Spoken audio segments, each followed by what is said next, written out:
during a presidential election, you'll hear a lot of this. What do the national polls look like? Hillary Clinton's national lead. Nationally, Joe Biden is currently ahead. But these national polls don't actually tell you who's going to win. Throw the national polls out the window. They don't matter at all. What matters are those swing states. Ah, yes, the swing states. Most democracies around the world elect their head of state with a popular vote, so whoever gets the most votes wins. But in America, we do it a little differently. The U.S. is the only country that picks its president using something called the Electoral College. It's made up of delegates from each U.S. state. When Americans vote for president, what they're actually voting for is who their state will vote for.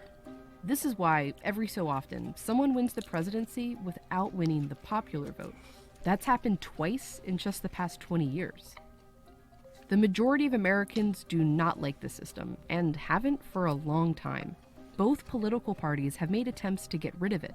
So why does the U.S. still use the Electoral College? And who actually benefits from it? Well, that is interesting. The Electoral College is based on how people are represented in Congress, where each state has a number of representatives based on its population, and every state also gets 2 senators. So I have a question. It says who they're gonna vote for, right? But if somebody gets put in there, and they decide not to vote, or not to vote for him, can that even happen?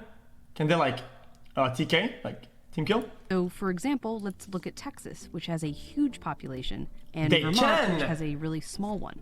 Texas has 36 representatives in Congress. Vermont only gets 1. Representatives in both states each represent roughly the same number of people. In the Electoral College, a state gets the same number of delegates as their congressional representatives, plus 2 for each senator. So Texas has 38 electoral votes, Vermont has 3. But this combination makes the number of people each delegate represents way different between states. In Texas, 1 electoral delegate represents 3 times the amount of people as 1 in Vermont. And that makes each individual person's vote in Vermont a lot more influential. The Electoral College creates discrepancies like this all over the country.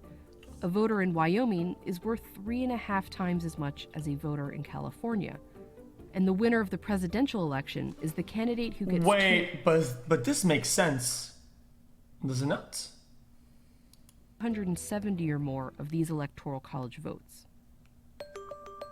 These are the results of the 2016 election by state.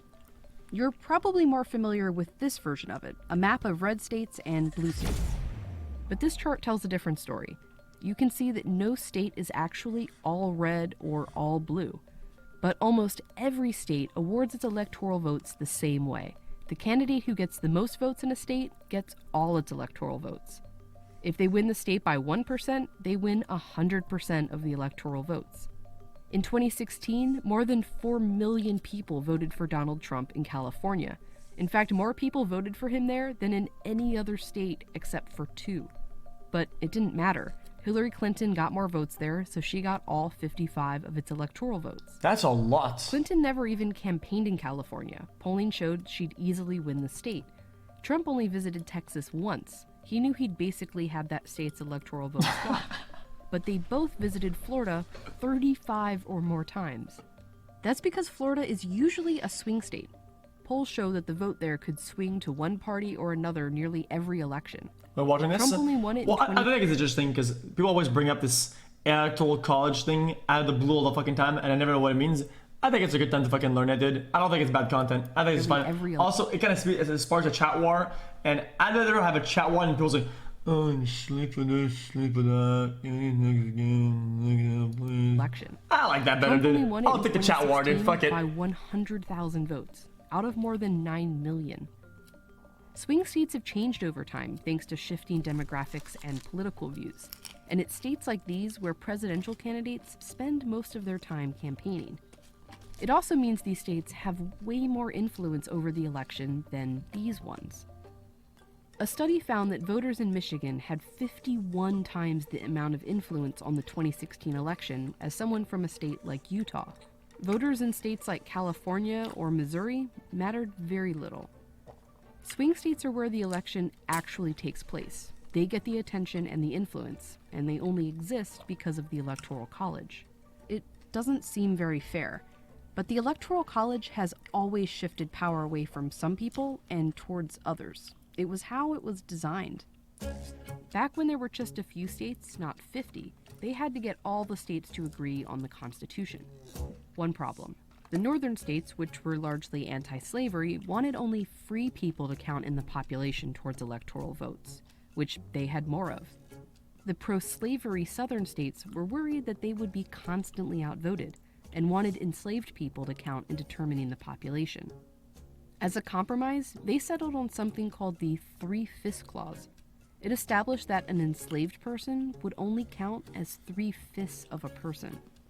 In 1800, Pennsylvania, a northern state... Chat, what about women? How much did they count?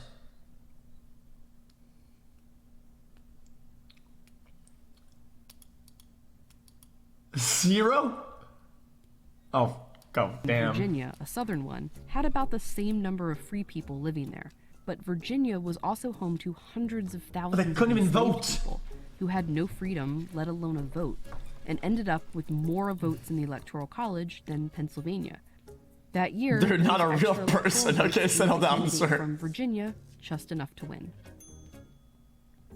Even after the U.S. finally abolished slavery and eventually gave Black Americans the right to vote, white Southern leaders found ways to keep them from voting, like with discriminating laws like poll taxes and acts of violence.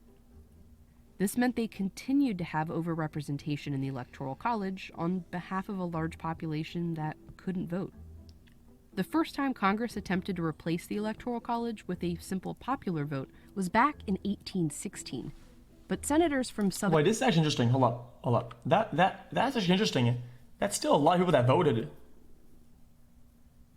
It's still a high involvement. couldn't vote. The first time Congress attempted to replace the Electoral College with a simple popular vote was back in 1816. But senators from southern states blocked it, saying it would be deeply injurious to them. No, really? In 1969, Congress came even closer. Replacing the Electoral College had support in both parties, and even passed the House, but it was blocked again by Southern senators. A senator from Alabama wrote, "The Electoral College is one of the South's few remaining political safeguards. Let's keep it. Why change a system that historically had, and still was, benefiting white Chat, is that what they call a conservative? When you want to keep things the way they are or something like that? Like you're conserving? Today, the states that the Electoral College benefits have changed, but it's still making some voters more powerful than others. If we look at the states with a lot of electoral votes for not a lot of people... Because I have a question. I'm sorry, chat. Once things evolve, okay, and most things they will conserve are changed, are they going to change name? Like, are they going to have a completely new name? Because what is it to conserve? It's already all changed anyway. They're going to... And the states with a little electoral votes for a lot of people, these states are a lot wider and less diverse than the rest of America. And many of these states are Republican strongholds. These tend to vote Democratic. That's one reason the two most recent Republican presidents have won the Electoral College without winning the popular vote. And since it's currently Democrats that are primarily disadvantaged by the Electoral College, they're the ones leading the charge to replace it with a popular vote. Get rid of the Electoral College and everybody. But as politics have changed, the people most critical of the Electoral College have too. In the 1948 presidential election, New York ended up being the major swing state. Guys, what's yellow? A congressman from Texas said, "I have no objection to the Negro in Harlem voting. Ooh. But I do resent the fact that his vote is worth 100 times as much as the vote of a white man in Texas." Swing states change. What doesn't is that the Electoral College gives certain people more power to pick the president. And its biggest defenders have always been those who benefit the most from it.